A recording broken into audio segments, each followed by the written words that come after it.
Welcome to the Unnamed Movie Podcast. This week we're going to be doing Pirates of the Caribbean 5, Dead Men Tell No Tales. I'm Jimmy, Jimmy, of course. And then we've got Ben here. What's up, Ben? And Jacob. Hello. And, overall I liked the movie, but, there were some things that, they could have done differently. Some things were unanswered, like we'll go into later, but, overall, not too bad movie. What do you think? As a lifetime fan of the Pirates of the Caribbean franchise, I have genuinely enjoyed each and every Pirates movie. I thought this one lived up to the franchise. I think it was as good as I could have expected it to be. Yeah. I mean, obviously it wasn't as good as Pirates 1, right? Like, there's none of them are going to live up to the first one, but I think it fell solidly in line with Pirates 4, which was more or less even with Pirates 2 and 3. Generally, the same strengths and weaknesses across the board, more or less. I don't know. I kind of have more gripes with this one than I did others. There's several, more specific points I'll make, but I don't think this one was as good as the other ones. Even 4 I thought was the roughest of them. This one is almost as rough with certain things that I saw that I kind of disliked about it. But it's fun when you see it. It's enjoyable to go with friends, but it has problems. That's fair. Yeah.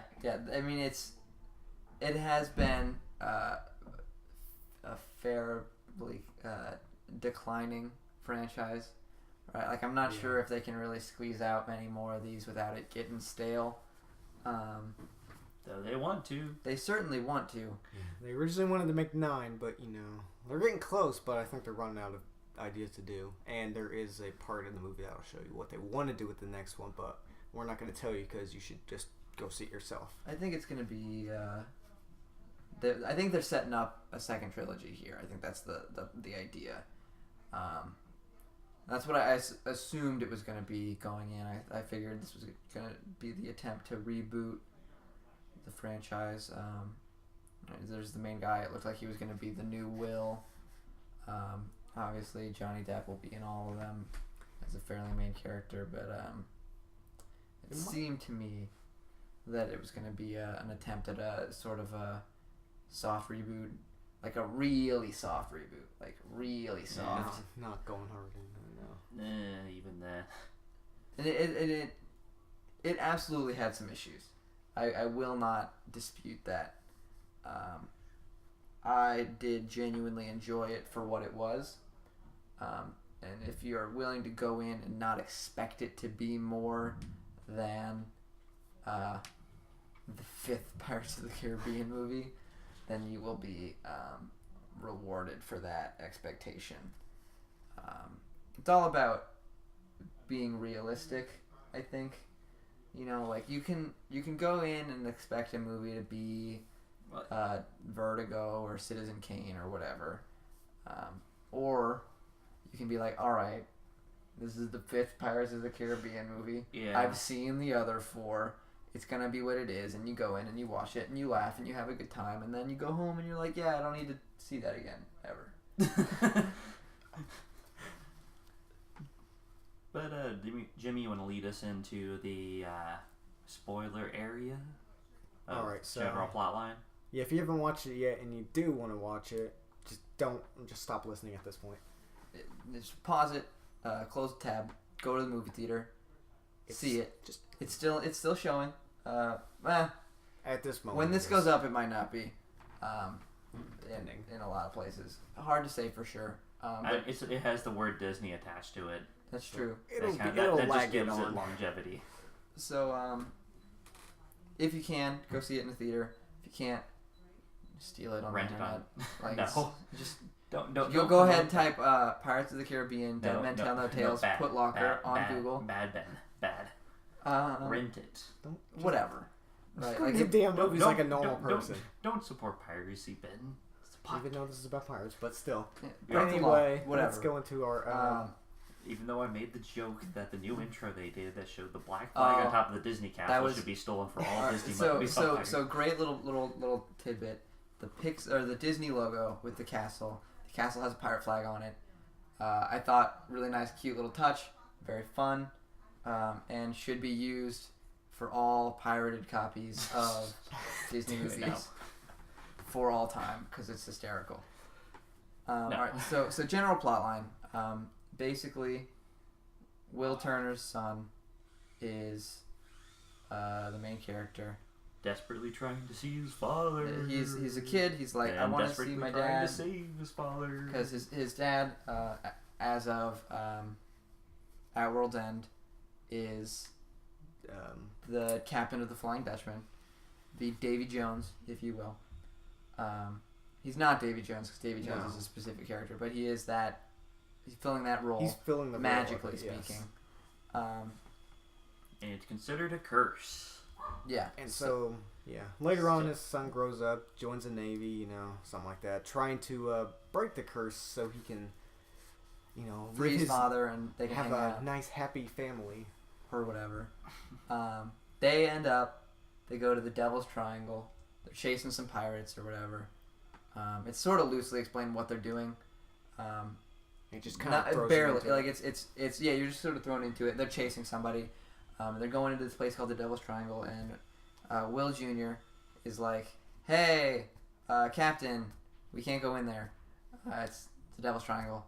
And the captain's like, "That's not a thing. You're an idiot. You can't talk to me that way." So they tear his sleeves to mark him as a treasonous traitor. Coward. And they sail in, and they all die because the Devil's Triangle is like the super dangerous or whatever. Except by the character Salazar, which Salazar. apparently has a grudge. Who's a ghost dude who has a grudge with Jack. Yeah, they do a cutback at some point during the movie and show how all that played out. Yeah, that's later. Basically, then Jack screwed him over. So Will Jr. is in a city that I don't remember the name of. He's about to be executed. He meets up with a lady who's an astronomer. Everybody thinks she's a witch because she knows science. Smarter than everyone, right? All the men. She's real condescending and mean for a little while, but she kind of smooths out decently quickly. Becomes more likable. But like what she's being executed for being a witch, and she like starts like really talking down to everybody, like calling them pieces of shit or whatever. And that to me, like I think it was supposed to be kind of endearing. I did not find it endearing. I found it fucking pretentious and annoying. But she made up for it later. But we're kind of getting nitty-gritty. So they are looking for Poseidon's trident, which is the treasure that can be found with the map that no man can read, which she has and can read. And if you have it, you have control over the whole sea, and you can break any curse at sea. That's like the idea. So then they go for it. Salazar chases them. Barbossa helps Salazar for a period of time to catch them, so Salazar will stop destroying all of his ships and men and all that. Then at some point he just betrays Salazar because he got away with them. And Salazar does not like that. And then there's some fighting. And betrayal. Some awesome fighting scenes. Some weird, like, sort of vaguely explained magic stuff happens. They find the trident. Then they found out every curse in the sea is basically linked to the trident, so they smash it. Which they don't really explain at all, but just go with it. It's roughly thrown together, but like it's a really big leap of logic for the characters is made, and then they're like, oh, if we break the trident, we'll break every curse, and it's like, all right, sure, whatever. Usually, when you guys make giant assumptions like that in these movies, that kind of works out cool. So they break the trident. They find out that the girl is Barbossa's child, and then it's Will Jr. and Lady Barbossa, new characters, and then Orlando Bloom is no longer cursed. He and Keira Knightley hook up for like like a weekend and then they break up again. That's not what happens. It's glossed over. It's pretty quick at the end. Yeah. And then there's an end credit scene showing what maybe Davy Jones back again. They Maybe make it not. pretty obvious that it is him, but you don't get to see him. I mean, honestly, they might not even have the funding for the next one. It's, the It might just implication. end, dude. The implication, I think, is that since Will is no longer cursed to be the captain of the Dutchman, Davy Jones comes back because the Dutchman must always have a captain. Yeah, he comes back to fulfill that role once more, And like maybe he's mad about it. and just wants to, kill Turner or something like that because But we'll he took his see place. in the next one, which I'm sure will get made, and then in like 2 years or something like that. then after Who that knows? it'll probably peter out a little bit. Then he'll run out of things to do, and it'll end. Yeah, or maybe not. We'll see. Maybe you'll have skeletons again. Who knows? That'd be kinda cool. What are the gripes? All right, so Will Jr. I did not like. I didn't think he was a very He good had actor. no motivations. So his motivation was very his father. base. One. It was one thing, and it was like, and all everything right. he did revolved around that one thing. And I can get behind that, right? Like I understand And the the female character, She's just trying to. she was more survive. complex, but it was not a by lot a of ton. Basically, a just lot of trying to still survive, one but- thing. It was like I have daddy issues. And, I have daddy issue too. Hey, we have something in common. Yeah. So then they like fall in love or whatever because they're a boy and a girl of roughly the same age and roughly the same place for any amount of time in a Of movie. course, two of those people. So they fell in love. And then The action was good. There was good action. The effects were decent. they had For some the most pretty part. well done practical effects mixed in with some pretty. It was interesting, non-practical digital stuff, but it's mostly used for comedy purposes. So there was Salazar's crew. They were all digital, and I thought that the effects on them were pretty solid. Yeah, but it also limited. You got more of how an much- eye for that. You Well, could I mean, speak to it. There's always a certain issue. They had to digitize a lot of the fight scenes because of it. Like Yes. it was almost all CGI for fight scenes because there was no physical person for them to be dueling with.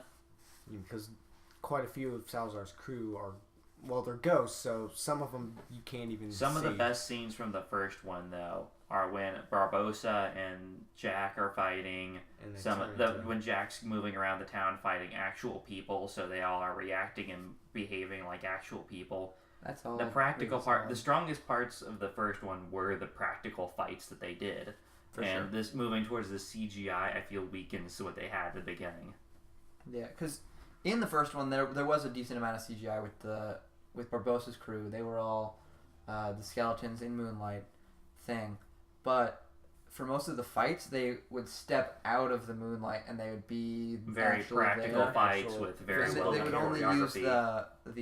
the skeleton thing for the Set scares, like pieces. when Elizabeth is on the boat and she's like, "Oh, that's scary," or Set pieces, like, like oh- showing them walking across the bottom of the lake. right, that kind of thing. But this one, since they were constantly CGI, means even the action scenes, any of the battle. I mean, there is a point where it's not CGI, but there's not even really any combat that happens then once that hits. When Salazar's not CGI anymore. Yeah, when There is a walking fight. to him. There's But not a fight. much. It's not great. And then even the biggest fight of the battle when it's between two ships is all CGI. And Yeah, which I mean isn't inherently a bad thing, but it's not as good as like a real nice practical fight, which I will absolutely admit. And then, speaking of combat, another thing that bugged me, how little to absolutely none of it our two main characters did. Yeah, Will Jr. And Not a fighter. I think, to be fair, they spent more time captured, in jail, tied up, handcuffed, or in some other way just prevented from acting than they did as active functional characters. They were just there for the story, basically. Yeah, they were They the were- driving force, and Jack and Barbosa did the stuff They did most of the fighting towards it. and everything. Like they were They were literally all of the maneuvers for the rest of the movie. They just happened to be two characters that had weak motivations that were there. And I'm sure in the next one they'll take center stage and they'll do more. But that doesn't excuse them being as weak as they were in this one. They have Will back, so there's a chance that they might pull back Orlando Bloom and focus on him because he's just a stronger actor. That's true. And then Jack will just play along with him. You know. It's hard to say exactly. And we can't see into these guys' minds, right? We don't know. Yeah. But that is very possible. We will see. I am excited to see, because at the worst case scenario, it's terrible and it's hysterical. Now they always have an issue of balancing characters too. And this is just going to make it more convoluted. Like in this film, they kind of did Deus Ex Speed Rowboat to make some characters be in a fight that they physically would not have been able to catch up to, no matter what time scale you're thinking of. Yeah. And it's like they thought that the ships are standing exactly still when they're fighting each other. No, and somehow this rowboat caught up to them. No, they're on a rowboat. They're not going to be able to catch up. No, not to a full galleon. And of course, Jack Sparrow is very much an incredibly interesting character. He's very cool. He's very likable. He's very charismatic. So it's kind of hard to play off of that. That's sort of been a recurring theme in these movies. Is that the only one that did it strong was the Orlando Bloom first one. Yes, is they had, and then the second and third they didn't have enough interaction between them that weren't just shouting at each other. Exactly. So yeah, this fell into that absolutely. Jack was too interesting, and he was not supposed to be the main thing going on. Barbosa is too weird and whimsical and fucking... they changed his behavior and patterns throughout the entire film. Did not, seem like one character. It seemed like three different characters. You have the first character where he's like the pirate lord and he's whimsical and ridiculous. Then you get the second character where he's being treasonous and betraying people and betrays Jack to help Salazar, then Salazar to help Jack. Then you suddenly hit this new character. He's focusing on his daughter suddenly, and he behaves again as an entirely different character despite being one character with there's no link between them almost. So it was clearly meant to be interesting character development, but there was very little connection, good reasoning behind it. So it just felt like he's a different guy now. Okay, the becoming a loving father thing. They kind of did okay. That one is not as bad, but it felt too fast, is what I'll say. Yeah. Well, we do have the rules of the time span of the movie. We don't. The thing is, there are multiple consistency issues with the time in the movie. We don't know exactly how long times think. Well, we kind of know roughly because of one specific event where he restricted it to 1 day's time to catch up with Jack. But a lot of it, we have a almost non-existent time scale. It's just randomly day or randomly night for different scenes. And that's kind of a thing across the franchise, and that kind of makes sense because they're on large waters. We don't really know how long they're moving at any given time, but it's these boats were not especially fast back in the day, right? It took these could take days to get from one place to another or whatever. So we're just missing a lot of it's just the time scale. You have to kind of not look at it because it causes issues if you try to look at it too hard. And that could be part of what they are trying to justify, but by trying to justify this character change based on a time scale that we don't want to perceive because it messes up their pacing, that's a little bit off. Logan, we see the character change and we see almost the entire time scale how they're moving. Yeah. And that's why with character change is reasonable. It wasn't overly fast for the speed. It was rough on the character with how they did it, which a lot of emotional changes are. Yeah, big time. So yeah, but it's not Logan. Right. It was Pirates 5, which I think for kids, it'll be fun. Yeah. Yeah. Good family movie as always. Disney. But I mean, maybe a little scary for some of the more sensitive kids. I know I've got youngerish ones. Some children that I hang out with. Some Like my little brother is a little bit sensitive. He gets spooked by some movies, right? Like there's just some stuff he can't watch, and like this kind of thing is in that realm where it's like there's a lot of like somewhat scary imagery, nothing like horrifically gory or anything like that, but it's some of it's just like oh that's like a creepy looking thing, like the boat is opening up to eat the other boat, like that's weird, and I'm not sure how I feel about it.